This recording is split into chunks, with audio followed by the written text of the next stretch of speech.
बच्चों, आज की इस वीडियो में हम अन्य राज्यों में क्रांति की गूंज के बारे में अध्ययन करेंगे। अन्य राज्यों में क्रांति। राजस्थान में 1857 की क्रांति केवल मारवाड़, मेवाड़, कोटा तक ही सीमित नहीं रही, अपितु इसकी गूंज राजस्थान के अन्य राज्यों में भी सुनाई दी। भरतपुर, जो आगरा और मथुरा के काफ़ी पास है, क्रांति के समय अशांत रहा। तो आप ध्यान रखना, भरतपुर आगरा और मथुरा के काफ़ी निकट था और क्रांति जब हो रही थी तब भरतपुर जो है वो अशांत रहा, यानी इसका कोई रोल नहीं रहा।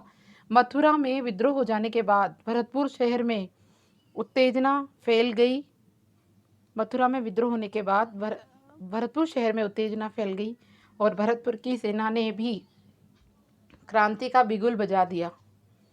भरतपुर के महाराजा ने वहाँ के पॉलिटिकल एजेंट मेजर मॉरिसन को भरतपुर छोड़कर जाने की सलाह दी, क्योंकि महाराजा को यह आशंका थी कि उसकी उपस्थिति से नीमच के क्रांतिकारी भरतपुर आक्रमण कर सकते थे। महाराजा की सलाह पर मेजर मॉरिसन भरतपुर छोड़कर चला गया।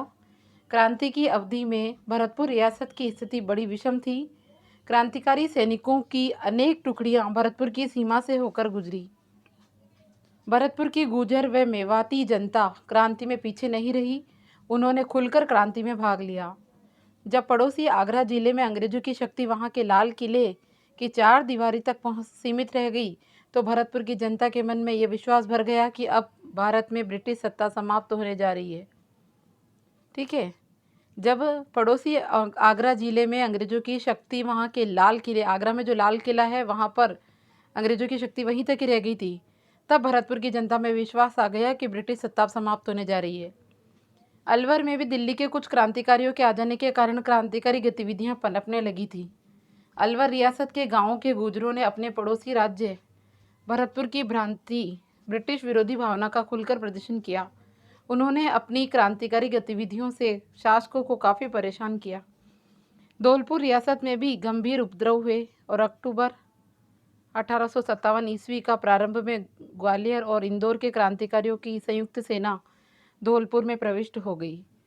क्रांतिकारियों के प्रति सहानुभूति के कारण धौलपुर रियासत की सेना तथा अनेक अधिकारी राजा का साथ छोड़कर क्रांतिकारियों से मिल गए, जिससे भरतपुर की सत्ता खतरे में आ गई। क्रांतिकारियों ने धौलपुर में खूब लूटमार की।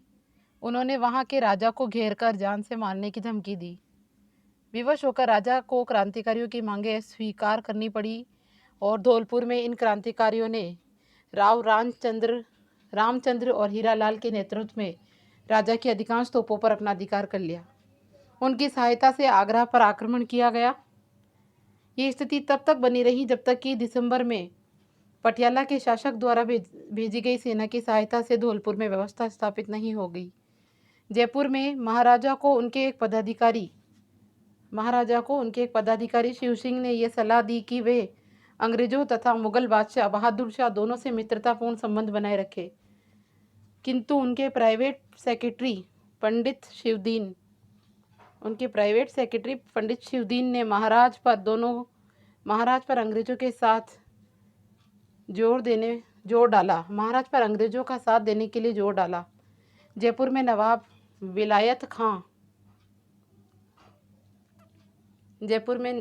विलायत खां, मियाँ उस्मान खां और सादुल खां मुगल सम्राट से मिलकर ब्रिटिश सत्ता के विरुद्ध क्रांति का षड्यंत्र रच रहे थे।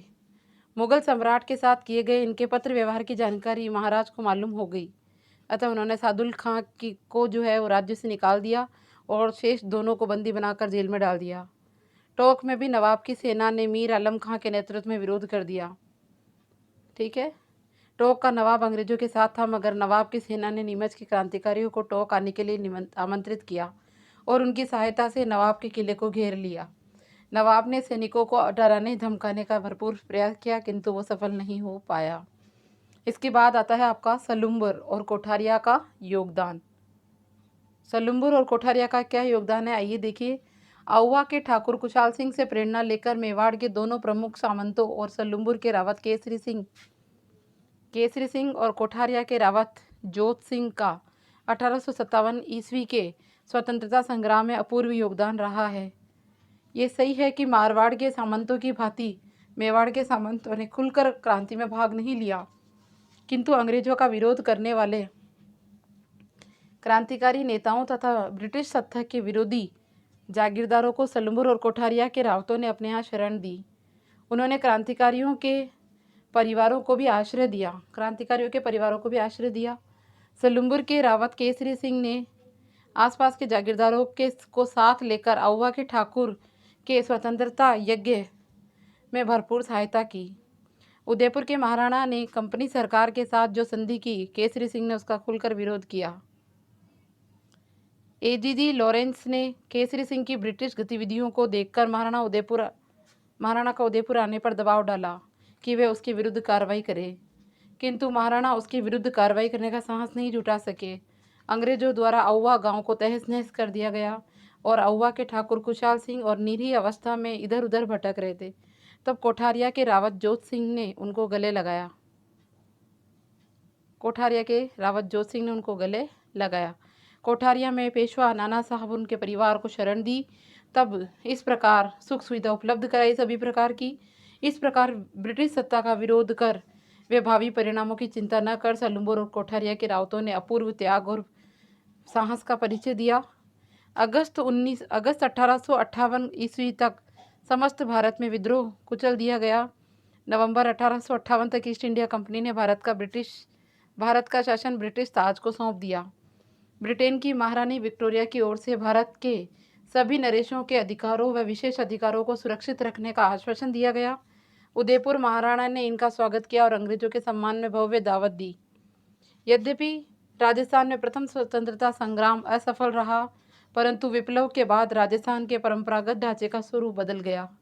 आधुनिक शिक्षा का प्रसार और नए मध्यम वर्ग का जन्म हुआ। प्रशासनिक सेवाओं में जनसाधारण की नियुक्ति हुई। वैश्य समुदाय का सहयोग लिया जाने लगा। इन्हें महत्वपूर्ण पद और विभिन्न प्रकार के संरक्षण आदि कुछ इस तरह के कार्य होने लगे, जिससे राजपूतों का महत्व और कम हो गया। राजस्थान के नरेश और जागीरदार पूरी तरह से अंग्रेजों पर निर्भर हो गए।